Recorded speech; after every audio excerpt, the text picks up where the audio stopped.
찬양 감사합니다. 놀라우신 사랑, 그 영원한 은혜를 찬양하고 신실하신 주님을 찬양했습니다. 영원히 나를 붙드네 했는데 오늘도 우리를 붙들어 주시고 또 우리와 함께 하여 주실 줄 믿습니다. 자, 말씀을 봅니다. 말씀은 마태복음서 5장 13절부터 16절까지 말씀입니다. 마태복음서 5장 13절부터 16절 말씀. 너희는 세상의 소금이니 소금이 만일 그 맛을 잃으면 무엇으로 짜게 하려. 후에는 아무 쓸데없어 다만 밖에 버려져 사람에게 밟힐 뿐이니라.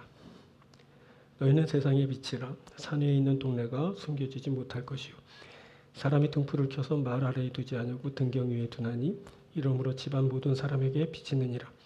이같이 너희의 빛이 사람 앞에 비치게 하여 그들로 너희 착한 행실을 보고 하늘에 계신 너희 아버지께 영광을 돌리게 하라. 아멘.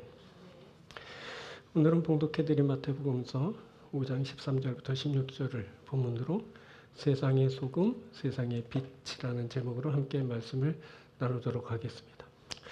우리는 지난 시간에 그 예수님의 사역에 대한 말씀을 나누었습니다. 그것은 가르치시며 전파하시며 고치시는 것이었습니다. 이후에 마태복음서는 5장부터 가르치시는 그 예수님의 사역에 대해 소개하고 있는데 우리가 잘 아는 산상수훈이 바로 그것입니다. 오늘은 이 산상수훈의 한 부분을 볼 겁니다. 바로 너희는 세상의 소금이니 너희는 세상의 빛이라 라는 말씀입니다. 이 말씀은 흔히 세상에서 빛과 소금의 사명을 감당하라는 교훈으로 전해지고 있습니다. 그래서 많은 그리스도인들이 이 말씀대로 빛과 소금의 사명을 감당하느라 열심을 내고 있습니다. 그런데 이 글을 읽는 독자들은 이 말씀을 읽으면서 한 가지 난관에 봉착하게 됩니다. 그것은 이 말씀이 주는 이중적인 의미 때문입니다. 그때 예수님은 너희는 세상의 소금이니 세상의 빛이라 라고 말씀하셨는데 바로 여기에 이중적인 의미가 담겨 있는 것을 보게 됩니다. 자, 소금은 미각적인 것으로 녹아들어 속으로 작용하는 겁니다. 그런데 빛은 시각적인 것으로 드러나 겉으로 작용하는 것입니다. 여기 세상의 소금이니 라는 말씀은 자신을 드러내지 말고 녹아들어서 맛을 내라는 의미로 읽게 됩니다.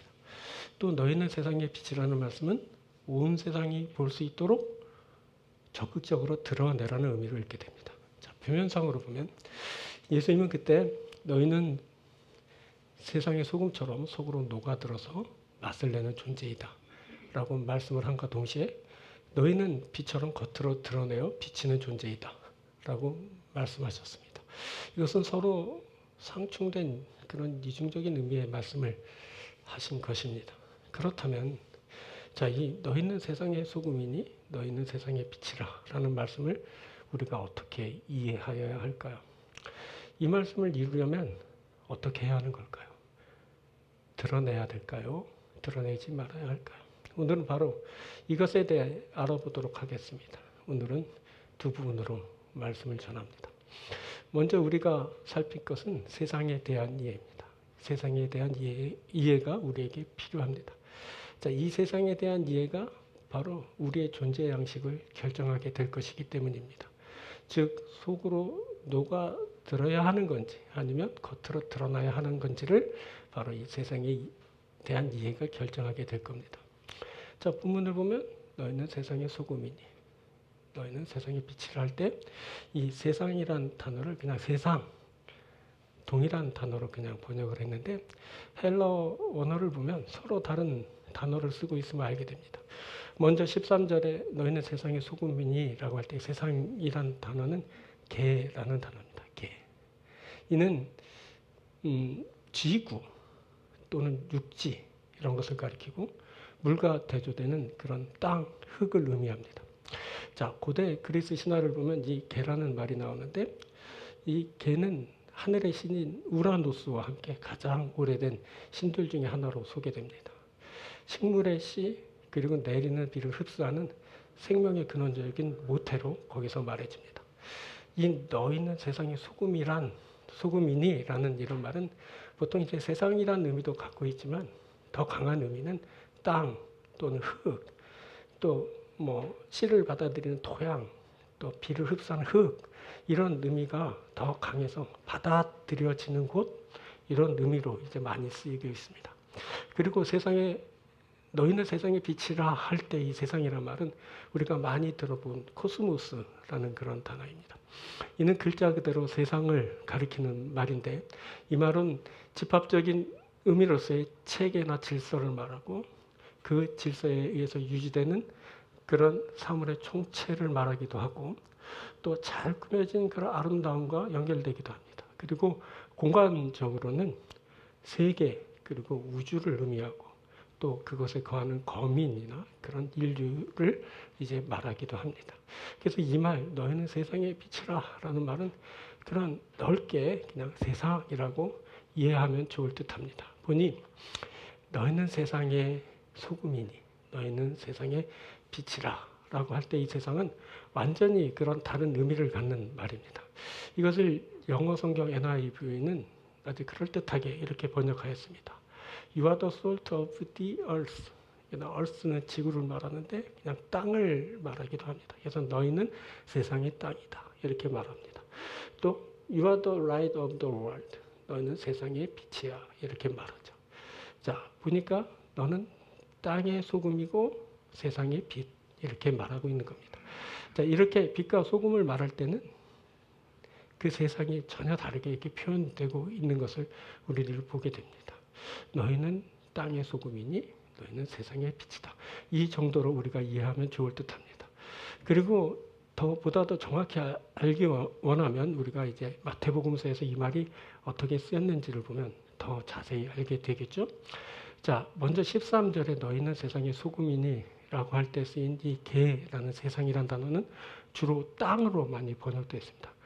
오직 여기서만 그냥 세상으로 번역됐지 마태복음서를 쭉 읽어보면 다 전부 땅으로 다 번역되었어요. 근데 그 땅은 어떤 땅이냐면 하나님과 관련되고 하나님의 임재가 있고 하나님의 축복이 임하게 되는 것으로 이제 설명됩니다. 자, 보면 온유한 자에게 축복으로 땅이 임합니다. 온유한 자는 복이 있나니 그들이 땅을 기업으로 받을 것이며, 여기 땅을 기업으로 받을 것이며 라고 할 때 땅이 오늘 이제 세상의 소금이니 할 때 그런 땅, 세상을 이제 땅으로 이제 번역한 말입니다. 이 땅이 어떤 땅이죠? 기업이죠. 하나님이 주신 기업, 하나님의 축복으로 이제 말해지고 있는 겁니다.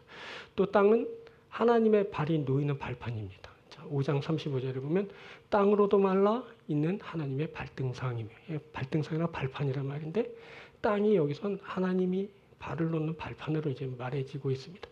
여기 땅도 역시 세상의 소금이라고 말할 때 그 세상으로 번역된 개라는 그런 말입니다. 자, 하나님이 발을 놓는 곳, 하나님의 임재가 있게 되는 곳, 그것이 땅입니다. 그리고 땅은 하나님의 뜻이 이루어지는 장소이기도 합니다. 6장 10절에 나라가 임하시오며 뜻이 하늘에서 이루어진 것 같이 땅에서도 이루어지다. 주님이 가르쳐 주신 기도문 중에 일부인데 여기서 땅은 하나님의 뜻이 이루어지는 장소로 말해집니다. 그리고 땅은 100배, 60배, 30배의 결실을 이루는 곳으로 말해집니다. 13장 8절에 더러는 좋은 땅에 떨어지며 어떤 것은 100배, 어떤 것은 60배, 어떤 것은 30배의 결실을 하였느니라. 자, 여기서 좋은 땅 할 때 이 땅도 개라는 말입니다. 이 땅은 어떤 땅이냐면 30배, 60배 결실을 맺는 곳입니다. 그리고 이 땅은 교회로 말해지기도 합니다. 자, 16장 19절에 내가 천국 열쇠를 내게 주리니 내가 땅에서 무엇이든지 매면 하늘에서도 매일 것이요 내가 땅에서 무엇이든지 풀면 하늘에서 풀리리라 하시고, 이 말은 주님께서 베드로에게 하신 말씀인데 주님은 베드로에게 내가 땅에서 풀면 하늘에서도 풀리게 될 거야 라고 합니다. 그리고 이 땅은 교회이고 또 교회는 또 하늘과 연결되고 있는 것을 이제 보게 됩니다. 이렇게 너희는 세상의 소금이라고 할 때 이 세상은 어떤 것이냐면 씨를 받아들이는 토양처럼, 그리고 또 비를 흡수하는 흙처럼 하나님의 축복을 받아들이는 곳으로 말해집니다. 그리고 우리가 살펴보았듯이 이 세상, 이 개라는 말은 온유한 자들이 받는 땅이고 하나님의 발판이고 하나님의 뜻이 이루어진 장소입니다. 그것은 30배, 60배, 100배의 결실이 이루어집니다. 그리고 그것은 천국과 연결되고 있습니다. 이렇게 보니 그것은 모두 하나님과 그의 나라와 그리고 그 모든 축복과 연관된 곳입니다. 이곳에 하나님의 임재가 있고 하나님의 뜻이 이루어집니다. 그곳에 하나님이 원하시는 결실이 있고 그것은 천국과 연결되고 있습니다.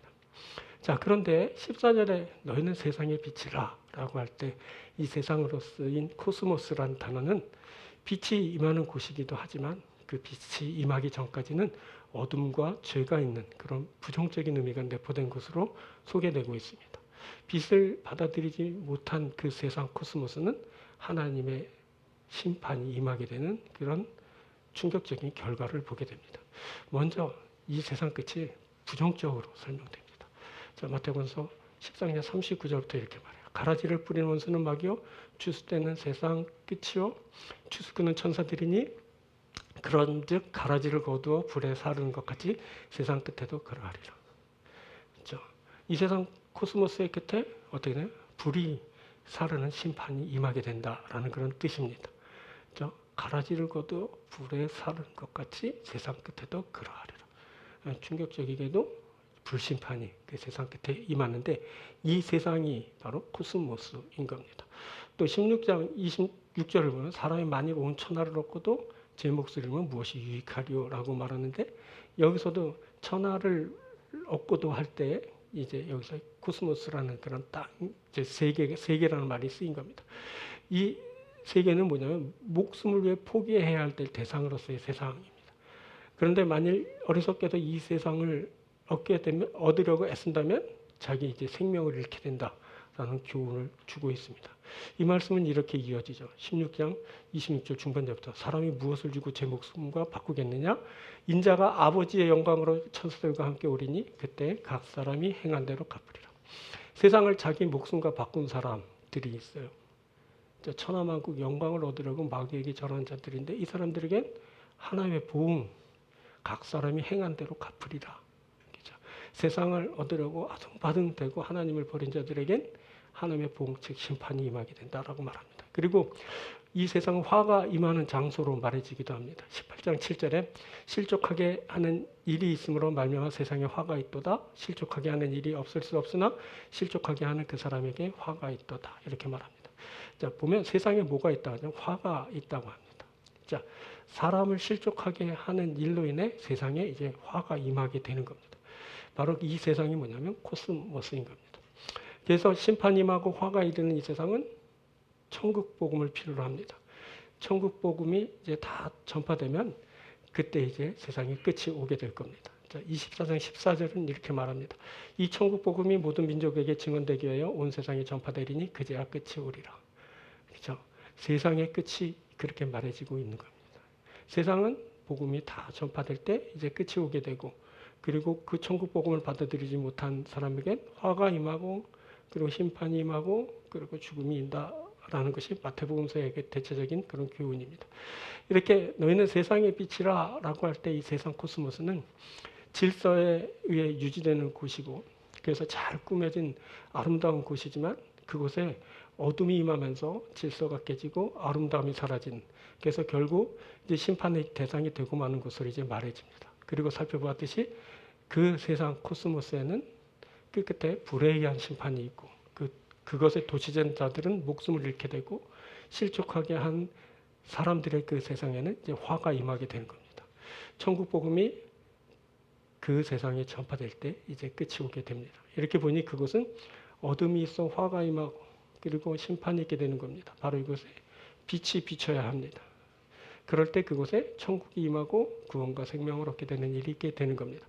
이제 우리가 이제 세상에 대한 분명한 이해를 좀 갖게 됐습니다. 두 가지로 구분됐고, 땅과 세상이란 것을 알게 됐고, 땅에서는 너희들이 그 스며드는 흡수되는 소금과 같은 역할을 해야 되고, 그리고 세상에는 밝게 드러나는 빛이 되어야 된다라는 것을 알게 됐습니다. 이것은 바로 사람의 존재 양식을 말합니다. 그래서 두 번째는 뭘 말하냐면 소금과 빛으로서의 존재 양식에 대한 그런 말씀을 드릴 겁니다. 자, 이것은 이제 소금과 빛으로서 우리를 전망해 보는 이제 기회를 갖게 되는 겁니다. 우리가 땅의 소금일 수 있을까? 그리고 세상에 비칠 수 있을까? 하는 것을 알아보는 겁니다. 자, 우리가 살폈듯이 너희는 세상의 소금이라 할 때 이 세상, 그 개는 온유한 자들이 받게 되는 축복이고 하나님의 발판이고 하나님의 뜻이 이루어지는 장소입니다. 그것에선 30배, 60배, 100배의 결실이 이루어집니다. 그것은 천국과 연결되기도 합니다. 이렇게 보면 그것은 모두 하나님과 그의 나라와 그 모든 축복과 연관된 것입니다. 우리는 이것이 공동체 내부라는 것을 알게 됩니다. 자, 온유한 자들이 있어요. 하나님의 뜻이 이루어지고 있습니다. 그것에 30배, 60배, 100배의 결실이 이루어집니다. 그것이 천국과 연결되고 있습니다. 바로 어디냐면 바로 신앙 공동체입니다. 우리 같으면 이제 교회로 말할 수 있을 겁니다. 바로 이곳에서 제자들은 무엇으로 존재해야 하냐면 소금으로 존재해야 됩니다. 하나님과 그의 나라와 그 모든 축복과 연관된 하나님의 임재가 있고 하나님의 뜻이 이루어지고 하나님이 원하시는 결실이 있으며 천국을 여는 열쇠가 있어 천국과 연결되는 그곳에서 제자들은 세상의 소금으로 존재하여야 하는 겁니다. 여기 너희는 세상의 소금이라 할 때 뭐뭐뭐이니라는 말이 있는데 이 말은 에스테라는 단어입니다. 이것은 예수님이 자신의 존재 양식을 말씀하실 때 쓰는 나는 뭐뭐뭐이다. 에고 에이미라는 그 말을 2인칭으로 쓴 말입니다. 그러니까 예수님은 제자들에게 뭐라고 하냐? 내가 세상에서 그런 존재 양식으로 존재하였으니 너희도 세상에서 그런 존재 양식으로 존재하여라 라고 말씀하고 계시는 겁니다. 제자들은 세상에서 다시 말해서 세상으로 말해지는 땅으로 말해지고 교회로 이제 이해할 수 있는 그곳에서 뭐로 존재해야 된다? 소금으로 존재해야 됩니다. 주님은 뭐라고 하냐면 너희는 교회의 소금이다 라고 말씀하셨기 때문입니다. 그래서 제자들은 공동체 안에서 교회 안에서 내부에서 뭐냐면 소금으로 존재해야 하는 겁니다. 또 조금 확대해 보면 하나님의 임재가 있고 하나님의 뜻이 이루어지고 하나님의 원하시는 결실이 이루어지는 것. 만약 그런 곳이라면 그곳에서 제자들은 소금으로 존재해야 됩니다. 어디가 있을까요? 그런 곳이. 이제 가정일 수도 있을 겁니다. 이제 가정에 하나님의 임재가 있죠. 그죠? 하나님의 축복이 있고 하나님의 결실이 있죠. 하나님의 뜻이 이루어지고 우리의 모든 믿는 가정은 또 천국과 연결되기도 합니다. 그 가정에서 우리는 각자 뭐로 존재해야 되냐면 소금으로 존재해야 되는 겁니다. 제자는 그렇게 하나님의 임재, 하나님의 축복, 하나님의 결실 그리고 하나님의 나라가 이루어지는 그곳에서 바로 소금이어야 되는 겁니다. 또 너희는 세상의 빛이라 할 때 이 코스모스라는 말은 뭐라 했어요? 불의 심판이 임하는 곳, 어리석은 자들이 목숨과 바꾸는 곳, 하나님의 보응이 임하고 그리고 그것에 실족하게 하는 일이 있어 화가 임하는 곳, 세상의 끝까지 천국 복음이 전파될 때 그 끝을 보게 되는 곳입니다. 이렇게 보니 그것은 실족하는 일이 있고 화가 있고 죽음이 있고 심판이 있는 그런 곳입니다. 우리는 이곳이 공동체 외부라는 것을 알게 됩니다. 자, 불의 심판을 당하는 자들이 있는 곳입니다. 어리석은 자들의 죽음이 있는 곳이죠. 하나님의 보응이 임합니다. 자, 화가 임하게 됩니다. 그것의 심판과 그리고 죽음이 이제 있게 됩니다. 바로 공동체와 상관이 없는 그런 세상입니다. 교회와 대치하고 있는 그런 세상을 말하고 있는 겁니다. 바로 이곳에서 제자들은 세상의 빛으로 존재해야 됩니다.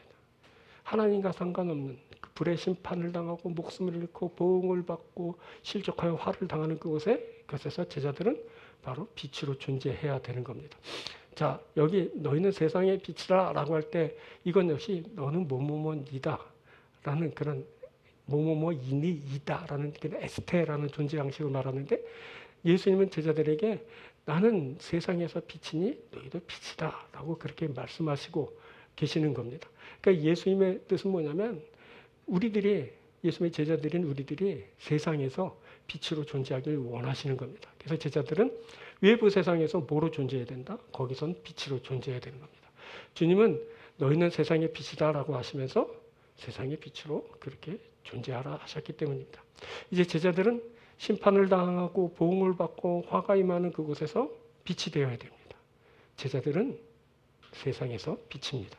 그런데 여기 마태복음서를 우리가 했는데 이제 이 복음서를 읽게 된 그 독자들을 보통 마태 공동체라고 이렇게 우리들이 이해하는데 그 공동체는 역으로 내부에서는 막 자신을 막 한껏 빛처럼 막 드러내고 영광을 받으려 하면서 외부에선 자신을 꼭꼭 숨기는 그런 자들이 있었습니다. 이제 그 모습이 6장에 이렇게 설명되죠. 6장 1절에 사람에게 보이려고 그들 앞에서 너희를 행하지 않도록 주의하라.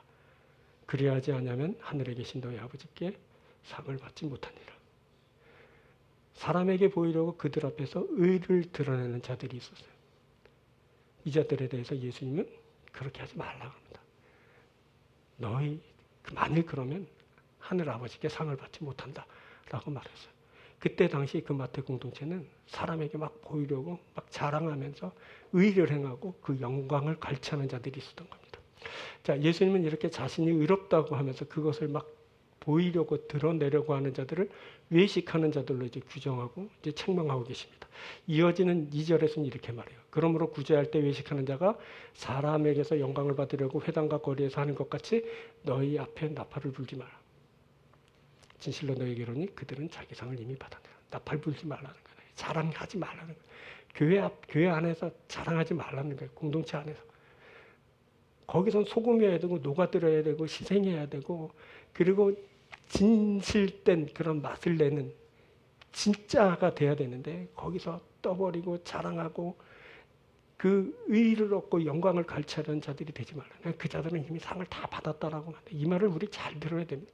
교회 내에서 막 성도들 간에 막 자랑하고 그러면 안 됩니다. 그러면 나는 흐뭇하고 좋을지 모르지만 그 자랑을 듣는 사람은 얼마나 또 배가 아프고 속이 쓰리고 고통스럽고 힘들고 아이고 무슨 집사님 무슨 권사님은 뭐 무슨 장로님 목사님은 어쩌고 저쩌고 그러는데 나는 이 꼴이 막 그리고 하루 종일 속상하고 하루 종일 속상하면 좋게요. 그죠? 한 달씩 가고 아니면 평생 가고 막 그러지 말라는 거야.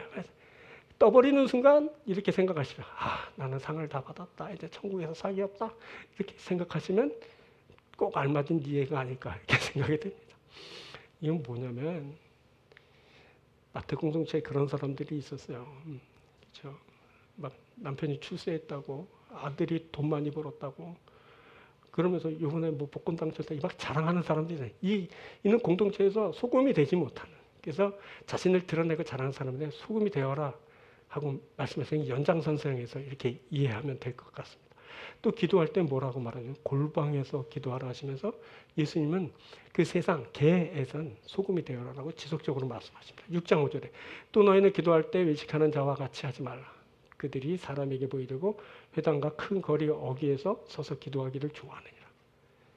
이 사람도 자기 상 다 받았다 그러죠. 내가 진실로 너희에게 이르노니 그들은 자기 상을 이미 받았느라. 이렇게 말합니다. 자, 그리고 또 예수님은 산에서 가르치시는 것을 이제 마치시고 이제 7장에 이제 산상수훈이 끝났는데 8장부터는 이제 산에서 내려오셔서 본격적으로 이제 고치시는 사역을 이제 하고 계십니다. 근데 그 고치는 사역을 통해 예수님께서는 친히 빛으로서 이제 존재하시고 자신을 이제 드러내시기 시작했습니다. 바로 세상에서 빛이셨던 겁니다.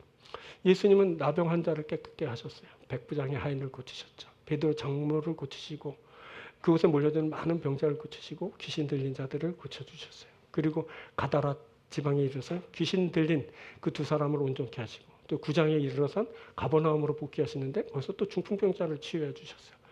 이런 모습을 보고 다 사람들이 어떻게 반응했냐면 9장 8절에 하나님께 영광을 돌리게 됐어요. 무리가 보고 두려워 이런 권능을 사람에게 주신 하나님께 영광을 돌리냐. 자, 그렇게 된 거예요. 하나님 앞에 영광되고 있어요. 빛으로 드러나고 있어요. 자, 그럴 뿐 아니라 예수님은 이런 일을 제자들에게도 행하게 하셨죠. 10장 1절에 예수께서 그의 12 제자를 부르사 더러운 귀신을 쫓아내며 모든 병과 모든 약한 것을 고치는 권능을 주시니라. 그런데 파송하시는 장면인데 예수님께서 이렇게 권능을 주셔서 제자를 파송하셔서 이제 병든 자를 고치시고 그리고 뭐 귀신을 쫓아내고 뭐 지난주에 나눴지만 뭐 죽은 자도 살리라라고 이렇게 명하여 보내시지 않습니까? 그리고 거기서 이제 선포하는 그런 일이 있었죠. 이렇게 세상에서 제자들은 그렇게 빛으로서의 사역을 이제 감당하게 된 거예요. 그리고 마태복음의 끝은 이렇게 마무리되죠. 28장 19절부터. 그러므로 너희는 가서 모든 민족을 제자로 삼아 아버지와 아들과 성령의 이름으로 세례를 베풀고 내가 너희에게 분부한 모든 것을 가르쳐 지키게 하라. 볼자다 내가 세상 끝날까지 너희와 항상 함께 있으리라 하신다. 이제 세상으로 보내진 그런 제자들은 모든 민족을 제자로 삼게 되고 그 세례 베풀고 분부한 모든 것을 가르쳐 지키게 할 겁니다. 이제 세상의 빛이 되고 그 끝까지 함께 하시는 주님과 이제 함께 하게 될 겁니다. 자, 그런데 이 말을 듣는 사람들이 누구라 그랬죠? 이 사람들이 갈릴리 사람들. 우리는 계속 이것을 주목해 봐야 돼요. 지금 주님이 누구에게 이런 말씀을 하시고 있고 이 사람들은 누군데 도대체 누군데 너희는 땅의 소금이고 세상의 빛이다 라는 말씀을 듣고 있는 걸까요? 이 사람은 갈릴리 사람들이에요. 자, 이들은 이방의 갈릴리로 말해주며 천대받고 소외당하던 그곳의 사람들이었어요. 자, 4장 15절에 이렇게 말해요. 스불론 땅과 납달리 땅과 요단강 옆에 해변길과 이방의 갈릴리. 이방 사람으로 취급받던 사람들인데 이 사람들이 어떤 말을 들어요? 너희는 땅의 소금이야. 너희는 세상의 빛이야. 이런 말을 듣고 있는 거예요. 이 사람들이 유다인들이 아니에요. 그 예루살렘에 거하는 그럴듯한 가문의 그럴듯한 그런 정통 유다인들이 아니라 이방인처럼 취급받고 있는, 어쩌면 이방인들이 속해 있을지도 모르는 그런 곳의 사람들이 이 말을 듣고 있는 거죠. 자, 또 이 사람들이 어떤 사람들이었냐? 고생하고 기진한 사람들이었어요.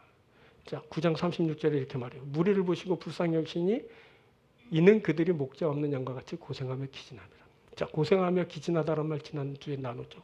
고생하다라는 이 말은 뭐냐면 껍질을 벗기다 그런 말이야. 찢다, 난도질하다 이런 말이야. 이 사람들이 어떤 상태에 있었냐면 껍질이 벗겨지는 것과 같은 그런 고통을 당하고 있어요. 찢겨지는 아픔을 겪고 있어요. 완전히 난도질 당한 것 같은 그런 충격적인 상태에 놓여 있어요.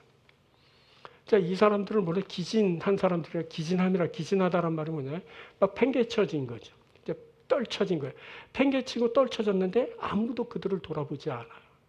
얼마나 그들이 고생하고 이게 고생하고 기진하다면 의미가 와닿지 않잖아요. 근데 그런 뜻이라고요. 막 찢겨지고 벗겨지고 막 난도질 당하고 막 팽개쳐지고 떨쳐지고, 근데 아무도 이들을 돌보지 않는 그런 상태에 놓여져. 그래서 예수님은 이들을 뭐 목자 없는 양들과 같이 여기셨다 이랬어요. 목자를 잃었어요. 그들을 인도할 목자가 없어요. 양인데 홀로 그렇게 버려졌어요. 그렇게 막 벗겨지고 막, 그리고 막 안타까운 상황에 놓여 있었던 거예요. 근데 이 사람들이 무슨 말을 듣고 있어요? 너희는 땅의 소금이야. 너희는 세상의 빛이다. 이렇게 말씀을 듣고 있는 겁니다. 또 이 사람들은 어떤 사람이에요? 흑암의 사망의 그늘에 앉은 자들이죠. 4장 15절부터 이렇게 말해요. 스불론 땅과 납달리 땅과 요단강 저편 해변길과 이방의 갈릴리. 흑암에 앉은 백성이 큰 빛을 보았고 사망의 땅과 그늘에 앉은 자들에게 빛이 비추었더라. 자, 보십시오. 여기서 흑암에 앉은 백성. 큰 빛을 보는데 큰 빛을 보기 전까지 뭐야? 이 사람들은 흑암에 앉아요. 흑암이 뭐야? 깜깜한 어둠이거든요. 앞이 보이질 않아요. 사방이 분간되지 않아요. 자신도 모르겠어요. 살이 분별되지 않는 그 어둠에 앉아서 그냥 흑암이 주는 고통 아래에 놓여져 있는 거예요. 그뿐만 아니라 이 사람은 사망의 땅과 그늘에 앉은 자예요. 사망의 땅이에요. 그들이 땅이 사망의 땅인 거예요. 그 그늘에 앉아 있어요. 그러니까 매일매일 그들은 죽어나갔고 죽음을 경험하고 있는 거예요. 하루 자고 나면 그 주위의 사람들이 계속 죽어나가고 있는, 실제적으로. 그냥 말 표현이 그런 것이 아니라 실제적으로 사람들이 그렇게 죽어나갔다. 그런 것을 보고 매일 목도하던 사람이에요. 자, 그런데 보십시오. 이렇게 매일 벗겨지고 찢겨지고 난다질 당한 것처럼 고생을 하지만 갈릴리 사람들이 어때요? 뭐라고 말하죠? 너희는 세상의 소금이라 빛이라. 그래서 이 사람들이 맛을 잃지 않았어요.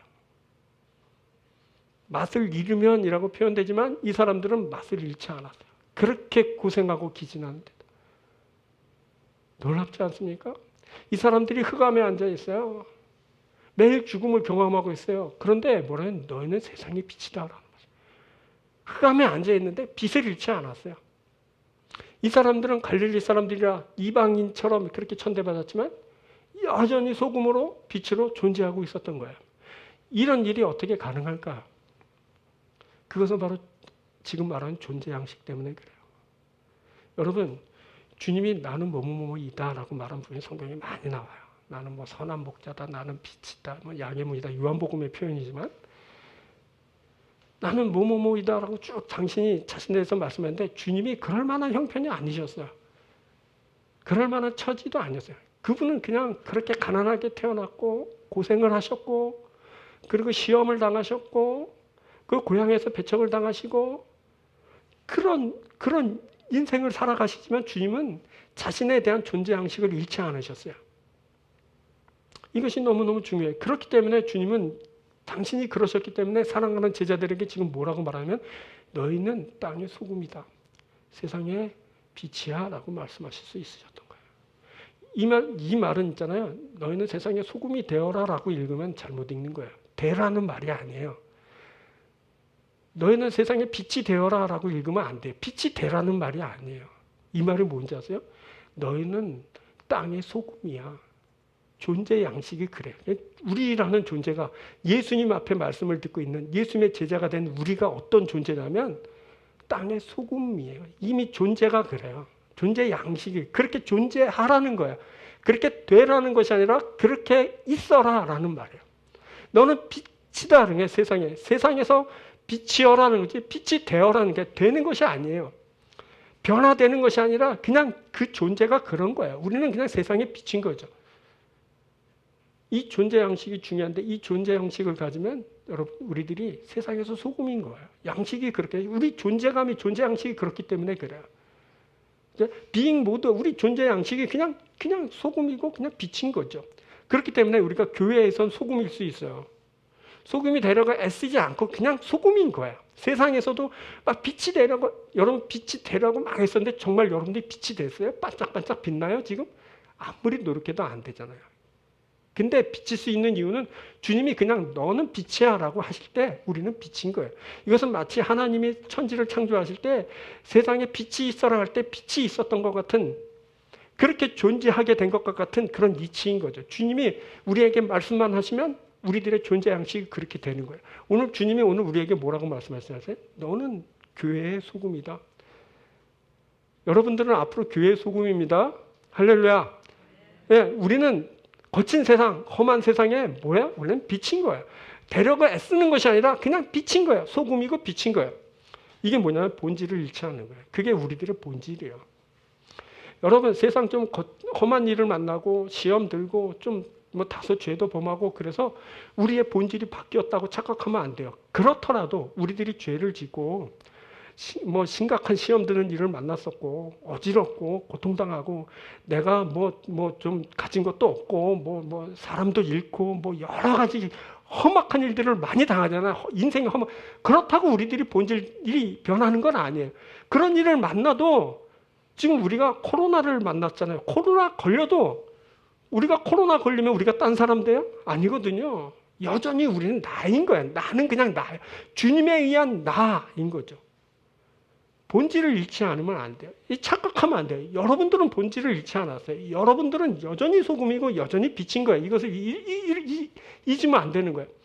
우리는 어떤 상황을 만나든 자신을 잃을 수 없어요. 세상에서 어떤 취급을 받든 주님이 말씀해 주신 그 존재 양식을 우리들은 여전히 갖고 있는 거죠. 우리들이 막 살갗이 벗겨지고 막 찢겨지는 것 같은 고생을 해도 우리들은 세상의 소금이고 세상의 빛인 거예요. 팽개쳐졌는데 아무도 돌아보지 않고 홀로 되었어도 우리들은 여전히 땅의 소금이고 그리고 세상의 빛인 거예요. 여러분 이것을 잊지 마십시오. 우리는 세상의 소금입니다. 우리는 세상의 빛입니다. 이것을 절대 누군가 뺏을 수 없는 우리의 본질인 겁니다. 그냥 우리가 그런 겁니다. 이것을 여러분 믿고 확신할 수 있게 되길 바랍니다. 여러분은 세상의 소금입니다. 여러분은 세상의 빛입니다. 할렐루야! 우리 모두가 그런 존재인 겁니다. 여러분 우리가 아무리 큰 고생을 하고 기진하게 돼도 우리는 세상의 소금, 세상의 빛입니다. 벗겨지고 찢겨지고 뭐 그런 과정을 거치고 뭐 팽개쳐지고 떨쳐지는 그 아픔을 겪어도 우리는 세상의 소금, 세상의 빛인 겁니다. 우리는 절대 이것을 잊을 수 없는 거예요. 왜? 주님이 그렇게 말씀하셨기 때문에 그렇죠. 주님은 되어라 하지 않고 너는 그냥 소금이다, 빛이다 이렇게 말씀하여 주셨어요. 근데 그 사람들이 어떤 사람이었다고요? 흑암에 앉아있고 매일 죽음을 경험하고 이방인처럼 취급받고 그런 사람들이었어요. 막 껍질이 벗겨지고 막 팽개쳐짐을 당하는데 아무도 그런 사람들이 갈릴리 사람들이었다고요. 네, 하물며 우리 같은 존재들 주께서 소금으로 빛으로 존재하라 말씀하여 주시지 않겠습니까? 우리도 그런 사람들, 우리도 말씀을 듣고 말씀이 우리 가운데 임하고 그 말씀을 우리들이 믿음으로 받았어요. 그럼 우리는 세상의 소금이고 빛인 거예요. 여러분 우리가 예전에도 그렇고 지금도 그렇고 앞으로도 그렇고 우리가 소금으로 존재할 겁니다. 우리가 빛으로 존재할 겁니다. 여러분 우리가 세상의 소금입니다. 우리가 빛입니다. 그 모든 과정을 거치면서 그것이 더욱 확고하게 됐습니다. 여러분 과정을 거친 그것이 진짜입니다. 이 모든 어렵고 신겨운 과정을 거치면서 우리가 진짜가 되고 그리고 진짜로서의 우리가 확인되고 있는 겁니다. 우리가 그것을 확신할 수 있게 되는 겁니다. 절대 마귀가 사탄이 여러분들을 흔들 수 없고 여러분들의 본질을 앗아갈 수 없습니다. 우리는 그 어떤 상황을 만나도 죽음을 만나도 끔찍한 그런 일을 겪어도 우리들은 여전히 세상의 소금이고 세상의 빛입니다. 할렐루야! 저를 한번 따라합니다. 오랜만에 한번 합시다. 고백하고 내 안에 확신하는 겁니다. 아셨죠? 나는 세상의 소금입니다. 나는 세상의 빛입니다. 이렇게 해서 안 돼요. 조금 더. 크게 하라는 것이 아니라 액센트를 딱 줘가면서 아셨죠? 자, 나는 교회의 소금입니다. 나는 세상의 빛입니다. 할렐루야. 기도하겠습니다.